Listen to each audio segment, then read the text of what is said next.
দেশের সর্বোচ্চ আদালত বৃহস্পতিবার 2016 সালের রাজ্যের এসএসসির গোটা প্যানেল বাতিল করার পরে এই সমস্ত কিছুর জন্য তৃণমূলের বিরুদ্ধে অভিযোগ তুলে পথে নেমে আন্দোলন শুরু করলো রাজ্যের বিরোধী দলগুলো।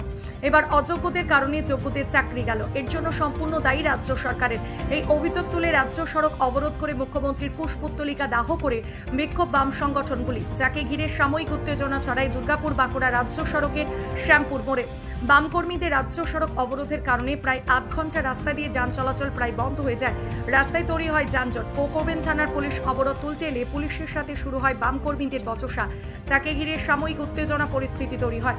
এই কর্মসূচি নিয়ে এসএফআইর জেলা সভাপতি সুদীপ তুলি বলেন, দুর্নীতিবাজদের আড়াল করার জন্য অযোগ্যদের তালিকা দিতে পারেনি রাজ্য সরকার, যার মাসুল গুনতে হলো যোগ্যদেরও। তারই বিরুদ্ধে আজকের আমাদের আন্দোলন, পথ অবরোধ।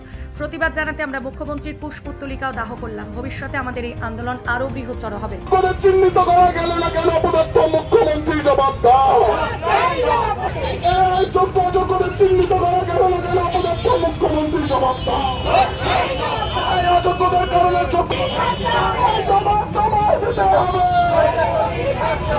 অযোগ্যদের কারণে মুখ্যমন্ত্রী জবাব দাও।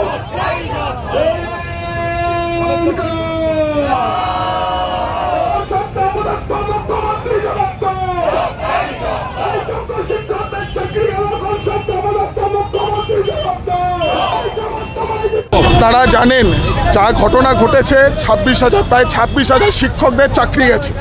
কোর্ট বারংবার বলা সত্ত্বেও সিবিআই, এসএসসি এরা যোগ্য অযোগ্যদের চিহ্নিত করতে পারলো না, আলাদা করতে পারলো না। এরা যোগ্য এবং অযোগ্যদের আলাদা করতে পারলো না। তার ফলে যোগ্য শিক্ষক তাদের চাকরি গেল। তার মানে বোঝা যাচ্ছে যে গোটা রাজ্যে কিভাবে দুর্নীতিবাজ এবং দুর্নীতি রাজ চলছে এই মমতা ব্যানার্জির নেতৃত্বে। এবং তারই ফল আজকে এই যোগ্য শিক্ষকদের অযোগ্যদের কারণে যোগ্য শিক্ষকদের চাকরি গেল। তারই প্রতিবাদে আজকে আমাদের প্রতিবাদ সভা, পথ অবরোধ, মিছিল। আগামী দিনে আরও এই সংগ্রাম চলবে।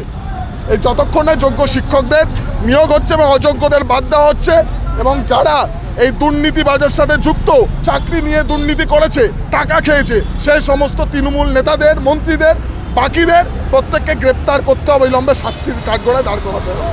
মুখ্যমন্ত্রী যে অপদার্থতার কারণে আজকে যোগ্য শিক্ষকদের এই সময়ে যোগ্য শিক্ষকরা চাকরি হারা হলো। এই অপদার্থ দুর্নীতিবাজ মুখ্যমন্ত্রী, যার মন্ত্রিসভার দুর্নীতির কারণে আজকে যোগ্য অযোগ্যকে চিহ্নিত করা গেল না, অযোগ্যতে ভরে গেল। এই দুর্নীতিবাজ মুখ্যমন্ত্রী, অপদার্থ মুখ্যমন্ত্রী আমরা কুশপুতুল পড়ালাম।